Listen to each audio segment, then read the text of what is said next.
नागरिकों पर बरसाए बम और 100 से ज्यादा लोगों की हो गई मृत्यु। दुखद घटना और बड़ी ही दुखद घटना। दुखद घटना यूं कि हम और आप अपने देश में सेना क्यों चाहते हैं? आंसर होगा दुश्मनों से रक्षा के लिए। दुश्मन साधारणतया हमारी जो सेनाएं हमने बनाई हैं, हमारे देश में जितने भी हमारे सैनिक हैं वो बॉर्डर्स पर हैं, वो देश के अंदर नहीं है। उन्हें पता है कि देश के अंदर तो हमारे अपने लोग हैं, अपनों को थोड़ी कोई मारता है? अपनों को थोड़ी कोई मारता है? मार रहे हैं भाई। म्यांमार के सैनिक अपने ही लोगों को मार रहे हैं। 100 अपने ही लोगों को मार दिए हैं। कैसे मारे पता है?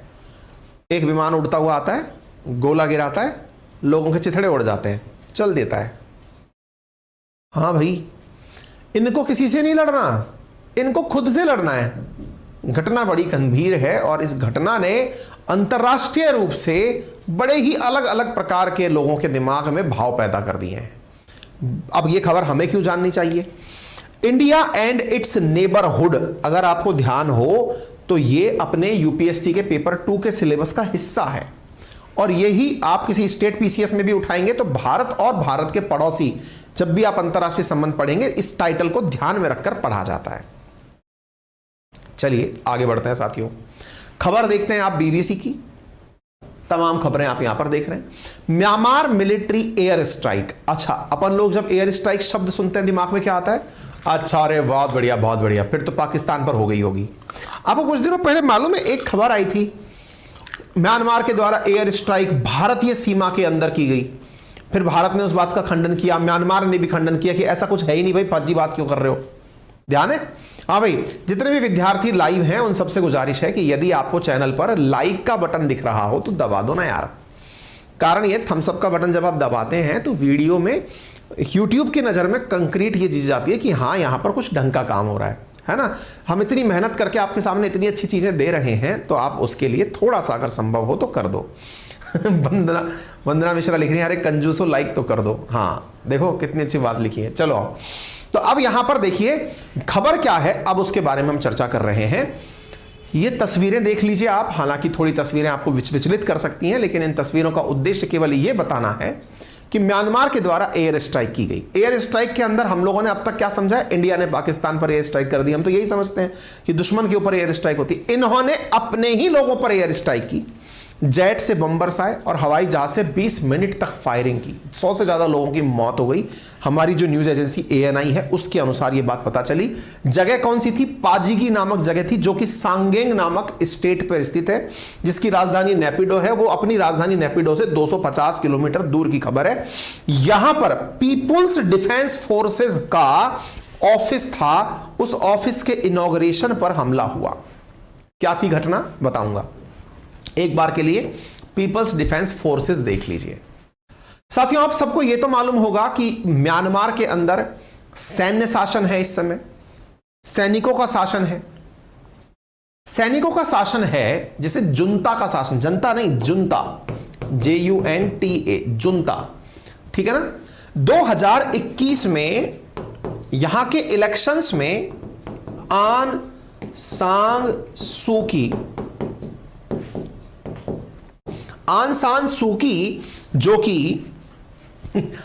सूकी जो कि म्यांमार के निर्वाचित नेता थी, उनको हटाकर सेना ने तख्ता पलट कर दिया। सेना ने आन सान सूकी को जेल में डाल दिया और जो सेना के जनरल थे उन्होंने अपना सत्ता में शासन कायम कर लिया। आन सान सूकी को वहां की सरकार में 348 के लगभग सीटें मिली थी। फिगर एग्जैक्टली ध्यान नहीं है, 300 से ऊपर थी। और जनता अच्छा, यहां की सेना भी चुनाव लड़ती है और जब सेना चुनाव लड़ी थी उसको 30 से 35 सीटें मिली थी। 30-35 सीटों वाली सेना ने आन सान सूकी को मिले इस हुजूम के समर्थन को नकार दिया और कहा कि आप गलत तरीके से चुनाव जीती हैं, भ्रष्टाचार करके चुनाव जीती हैं। और ऐसा करके, अच्छा यहां पे लंबे समय से सैनिक शासन है म्यांमार में, ऐसा करके आन सान सूकी को जेल में डाल दिया। ताजा खबर यह है कि आन सान सूकी की जो पार्टी है उसकी भी अब पार्टी की मान्यता ही रद्द कर दी है। जैसे भारत के अंदर 6 राष्ट्रीय पार्टी हैं, सोचो कि एक राष्ट्रीय पार्टी को पार्टी का दर्जा ही खत्म कर दिया था कि तुम पार्टी हो ही नहीं। अब कल को कोई कहे कि मैं इस पार्टी का सदस्य हूं, पार्टी नहीं है ये तो, कौन सी पार्टी के सदस्य? ऐसे आंग सान सूकी की पार्टी खत्म। जिन लोगों ने लोकतांत्रिक तरीके से आंग सान सूकी को चुना था, वो लोग डेमोक्रेसी चाहते थे, लोकतंत्र चाहते थे, जनता के द्वारा, जनता के लिए, जनता के द्वारा शासन चाहते थे। इस स्थिति में उनमें से कई समर्थित लोगों ने हथियार उठा लिए, जो डेमोक्रेसी चाहते थे, जो सेना से लड़ने के लिए, क्योंकि सेना के हाथ में वेपन था। और ये बहुत बार हुआ है दुनिया में। क्या हुआ है कि किसी एक के हाथ में गन हो तो वो बहुत बड़ी भीड़ को कंट्रोल कर लेता है, और ऐसा करके अंग्रेजों ने भारत पर लंबे समय तक राज किया। जिसके हाथ में हथियार है वो भीड़ पर कंट्रोल करने की स्थिति रखता है। जैसे आपने कई बार देखा होगा, भीड़ को जब आपने मवेशियों के रूप में देखा हो, मवेशियों के सामने एक चरवाहा एक डंडी लेके खड़ा होता है, पूरी भीड़ें या पूरी भैंसें, पूरी गायें सब एक साथ खड़ी होती है, पता नहीं ये डंडा हमको तो नहीं लग जाएगा। लेकिन एक स्थिति ऐसी आती है जब वो भीड़ें या बकरियां या फिर वो भैंसें वो एकदम हमला करने की स्थिति में आ जाती हैं, और उसी समय देश आज़ाद होते हैं। ऐसे अंग्रेजों ने हमारे साथ किया था। हम लोग खड़े थे बिल्कुल आराम से, आसानी से, क्योंकि आज जलियांवाला मैसेकर का डे है। आपको याद होगा वो घटना जिसके आधार पर अंग्रेजों ने ऐसे ही मासूमों पर गोलियां बरसा दी थी, जो घटना मैं आपके सामने आज करने जा रहा हूं। लेकिन उसका परिणाम क्या निकला? उन अंग्रेजों को देश छोड़कर भागना पड़ा, क्योंकि जब गोलियां खा ही ली सीने पर तो फिर डरना किस बात का। ठीक है, ऐसी ही स्थिति साथियों इस समय म्यांमार में हुई है। क्या? जो डेमोक्रेसी के समर्थक लोग थे, सोचिए, उन्होंने अपने हाथ में वेपन उठा लिए कि भाई ऐसे काम नहीं चलेगा, और उन्होंने अपनी पीपल्स डिफेंस फोर्स नाम से एक आर्म विंग बना ली। पीपल्स डिफेंस फोर्स असल में सैनिक की नहीं, अपितु डेमोक्रेसी चाहने वाले लोगों का, प्रो डेमोक्रेसी एक्टिविस्ट का अपना एक बनाया हुआ संगठन है। काम क्या करता है ये काम कुछ नहीं, काम केवल इसका यह है कि सेना के द्वारा जो कार्य किए जा रहे हैं उनके विरुद्ध खड़े होना, ताकि जनता को पता चल सके कि डेमोक्रेसी की कितनी जरूरत है। क्यों? क्योंकि भाई अगर आपको तलवार वाले से लड़ना है तो हाथ में तलवार होनी चाहिए, इसलिए इन्होंने वेपन उठा लिए। अब दोनों ही तरफ वेपन है। हालांकि गांधी जी का कंसेप्ट था कि तलवार वाले के सामने लड़ना है तो अहिंसा का प्रदर्शन करिए, पर शायद म्यांमार में गांधीवादी मूल्य कौन बताए? कोई नहीं। फिलहाल के लिए अब घटना क्या हुई है वो जानिए। ये जो एनडीपी पीडीएफ है, यानी पीपल्स डिफेंस फोर्स है, इसके एक ऑफिस का इनॉग्रेशन होने वाला था। कैसे ऑफिस का? भाई ऑफिस नहीं होते क्या? ये ऑफिस है, यहां पर ये लोग बैठेंगे इस तरह से। 300 लोग एकत्रित हुए थे। 300 लोग एकत्रित हुए थे। उन 300 लोगों के ऊपर सेना का एक फाइटर जेट आता है, एक गोला गिराता है और सब लोगों को 20 मिनट तक गोलियां मारकर मार देता है कि तुम लोग डेमोक्रेसी चाहते हो। ये क्या होती है? धड़ धड़ धड़ धड़ धड़ खत्म। तो म्यांमार मिलिट्री बॉम्बिंग ऑफ की rival group PDF on its border. अच्छा हाँ, ये वही आरडीएफ पीडीएफ है जो अपन ने पीडीएफ के बारे में बात करी ना, कौन सी? Peoples defence force. इसी के ऊपर अगर आपको याद हो ना, मिजोरम बॉर्डर पर भी गोलियां चलाई गई थी, जिसमें कई बार यह सवाल बना था क्या इंडिया के अंदर म्यांमार ने एयर स्ट्राइक की है क्या? क्यों? क्योंकि पीडीएफ ने अपनी जो वो बना रखी है, क्या कहते हैं उसको, छुपने की जगह बना रखी है, वो इंडिया के बॉर्डर के नजदीक बना रखी है। लेकिन अभी जो फिलहाल हुआ है ये तो बिल्कुल अंदर पाजीगी नामक स्थान है, वहां पर हुआ है, म्यांमार के अंदर हुआ है, और वहां पर इस प्रकार से म्यांमार की मिलिट्री के ऊपर गोले गिराए गए हैं। तो इधर आप देख सकते हैं सांगेंग रीजन है, सांगेंग रीजन जो है यहां पर इस जगह पर ये गोले गिराए गए हैं, आप देख सकते हैं। ठीक है, इसकी निंदा, म्यांमार में हुई घटना की निंदा 11 अप्रैल को यूएन के द्वारा भी की गई। UN condemn deadly military air strike on crowd of civilians. दिमाग में आपके बहुत सारे प्रश्न उठ चुके होंगे, बहुत सारे, जिनमें सबसे पहला प्रश्न, यूएन क्या केवल कंडेम ही करता रहेगा क्या? हम निंदा करते हैं, हम निंदा करते हैं। भाई साहब, इन्होंने ऑलरेडी सैंक्शंस लगा रखे हैं, नंबर 1। नंबर दूसरा, सर जब ये लोग डेमोक्रेसी चाहते हैं तो फिर इंडिया का क्या पक्ष है? इंडिया भी तो दुनिया की सबसे बड़ी डेमोक्रेसी है। इंडिया क्या करती है? यहां आपको जानकर थोड़ा बुरा लगेगा। क्या बुरा लगेगा? असल में इंडिया पर आरोप है दुनिया का। क्या आरोप है?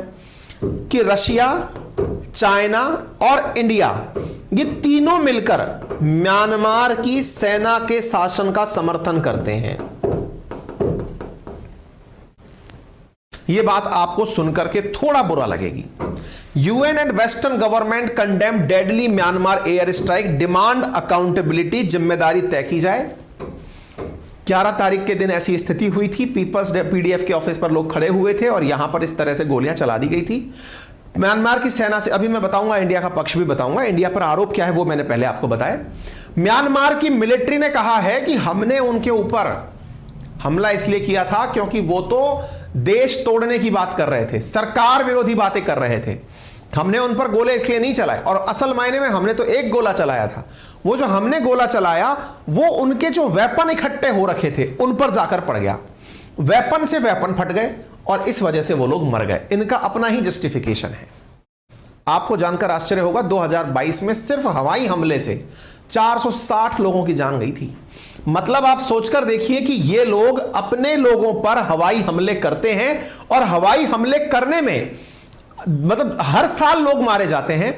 असल में इन्होंने मिग 35 यूज किया था या सुखोई 35, कोई फाइटर जेट था जो इन्होंने यूज किया था, जिसकी वजह से ये घटना हुई थी। ठीक है ना।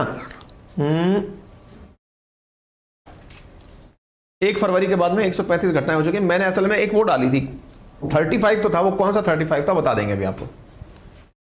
2 साल के अंदर जब से सत्ता गई है आंग सान सू की की, तब से लेकर अब तक 31,000 से ज्यादा लोगों की जानें जा चुकी हैं। आप सोचिए सेना यहां पर कैसे शासन कर रही है। 460 लोग तो केवल एयर रेड में मारे गए। यूएन के मुताबिक 11 लाख लोग अपना घर छोड़ने को मजबूर हुए हैं। यह इस समय म्यांमार की हालत है। फिर आपके दिमाग में सवाल काफी सारे बन रहे होंगे पैरेलली, इंडिया कुछ करता क्यों नहीं है, सारी बातें बताएंगे। अब आप यहां पर खबर देखिए साहब, यूएन की रिपोर्ट के खुलासा हुआ कि म्यांमार अपने ही लोगों को मारने के लिए तेजी से अपने हथियारों का जखीरा बढ़ा रहा है। म्यांमार पाबंदियों के कारण दूसरे देशों से हथियार नहीं खरीद सकता, इसके चलते वो खुद अपने हथियार बना रहा है। आपने जान लिया, यूएन ने सैंक्शन लगा रखा है। सैंक्शन लगा रखा है तो इसके पास वेपन कहां से आ रहे हैं? चीन और रूस दे रहे हैं। इसके अलावा इस काम में भारत, अमेरिका और जापान समेत 13 देशों की कंपनियां म्यांमार का साथ दे रही हैं। वहीं बीबीसी की रिपोर्ट में खुलासा दिया कि म्यांमार लोगों पर एयर रेड करने के लिए जिन एयरक्राफ्ट का इस्तेमाल कर रहा है वो रूस और चीन की हैं। जरा इस खबर को पढ़िए आप। ये एक एक्स यूएन ऑफिशियल है जिसने क्या कहा, China, US, India among countries helping Myanmar जनता मैन्युफैक्चरर वेपन। अब ये चल क्या रहा है भाई?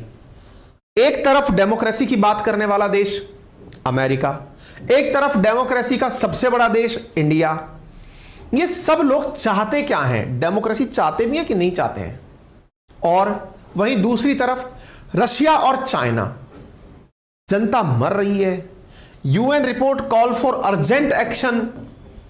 सब ऊपर ही जा रहा है। ये सब हो क्या रहा है कुछ समझ नहीं आ रहा है। इसके समझने के तरीके निकाले जा सकते हैं, क्योंकि कौन किस तरफ है कुछ भी जब पता ना चल रहा हो तो सबके फायदे सोचो। क्रिमिनोलॉजी में एक चीज समझाई जाती है, जितने भी इन्वेस्टिगेशंस होती है ना, पुलिस की जितनी भी इन्वेस्टिगेशन होती है उसमें एक चीज पढ़ाई जाती है कि इन्वेस्टिगेशन जब करनी हो तो सबसे पहले कोई भी क्राइम हो, तसल्ली से पहले क्राइम को देखो। क्राइम को देख करके सबसे पहले एक लिस्ट बनाओ या फिर दिमाग में दिमाग लगा के ये सोचो इससे फायदा किसको है। बस फायदा किसको है अगर आपने वो पकड़ लिया तो आपको रूट कॉज पकड़ में आ जाएगा, किसने करवाया होगा। क्योंकि जब आपकी चीजें दिमाग से एकदम हटपट आ जाएं, इंडिया का नाम भी आ रहा है, यूएस का नाम भी आ रहा है, चाइना का नाम भी आ रहा है, ये तो दुश्मन है सब एक दूसरे के, रशिया का नाम भी आ रहा है, समझ में ही नहीं आ रहा है चल क्या रहा है। तो बड़ा सवाल फिर ये बनता है कि फिर रूट कॉज ढूंढो, कौन जिम्मेदार है। सैंक्शन लगा रखा है कि कोई वेपन नहीं बेचेगा, इसका मतलब फायदा ढूंढो साहब। तो म्यांमार से किसको क्या फायदा हो सकता है? इधर देख लीजिए, Sukhoi 30 fighter jet from Russia इन्होंने लिए थे 4 जुलाई 2022 को। ये आप खबर देख सकते हैं। अब थोड़ा सा इसका फायदा ढूंढते हैं, आपको मैं बताता हूं। पहली बात, पहले तो म्यांमार के अंदर भारत का ही पक्ष जान लीजिए आप। भारत क्या करता है? आंसर है भारत कुछ नहीं करता। भारत म्यांमार के केस में, म्यांमार है कहां? बिल्कुल भारत से एडजॉइनिंग देश है, नॉर्थ ईस्ट से कनेक्टेड देश है, उसी से ऊपर चाइना कनेक्टेड है। भारत म्यांमार में कोई सी सरकार आए, चाहे आंग सान सू की आए, चाहे सेना की सरकार आए, भारत चुप रहता है। क्यों चुप रहता है? भारत ने म्यांमार को लेकर यह निर्णय ले रखा है, म्यांमार को ही नहीं पूरी दुनिया को लेकर, कि मैं तुम्हारे मसलों पर, किसी के आंतरिक मसले पर कुछ नहीं बोलूंगा। भारत का एक भी स्टेटमेंट आज तक दुनिया के किसी भी देश में चल रही किसी घटना पर नहीं है। ना यूक्रेन मसला पर हम कुछ बोले। लोग बहुत दिन से ये पूछ रहे हैं यूक्रेन पर आप कुछ नहीं क्यों नहीं बोलते। अरे हम म्यांमार पर भी नहीं बोलते, हम श्रीलंका पर भी नहीं बोलते, हम पाकिस्तान पर भी नहीं बोलते, जो हमारे नेबर हैं हम उन पर भी नहीं बोलते। वो उनका अपना इंटरनल मैटर है। इसलिए इंडिया बार बार जब कोई इंडिया में कोई इंटरफेयर करता है तो बोलता है देखो भाई मैं तुम्हारे केस में नहीं बोला था, चुप रहो, इंटरनल मैटर पर मैं इंटरफेयर नहीं चाहता। ये इंडिया का स्टैंड है नंबर 1। दूसरी बड़ी बात, नहीं सर लेकिन ये तो मानवता के खिलाफ है। ये तो कहते हैं कि जुर्म होते हुए देखना, जुर्म सहना, ये सब जुर्म की ही परिभाषा में आती है। अगर हम अपनी प्रेजेंस में किसी के ऊपर अत्याचार होने दे रहे हैं तो हम अत्याचार करने वाले लोगों में ही शामिल हैं। यही सर हमको पढ़ाया समझाया गया है। बिल्कुल सही समझाया गया है। तो इसका क्या मतलब है। अब फायदे की बात करते हैं। इन्वेस्टिगेशन के अंदर जो पॉइंट आता है वो आता है फायदा क्या है, इंडिया अपना फायदा कैसे समझता है। देखिए सबसे पहले राजतंत्र जब चलता है ना, जब आपको मतलब डेमोक्रेसी लोकतंत्र जब चलता है तो लोकतंत्र में अपने लोगों के हितों की रक्षा करना आपकी प्राथमिक जिम्मेदारी होती है। हमारी प्राथमिक जिम्मेदारी है हम अपने क्षेत्र की देखभाल अच्छे से करें।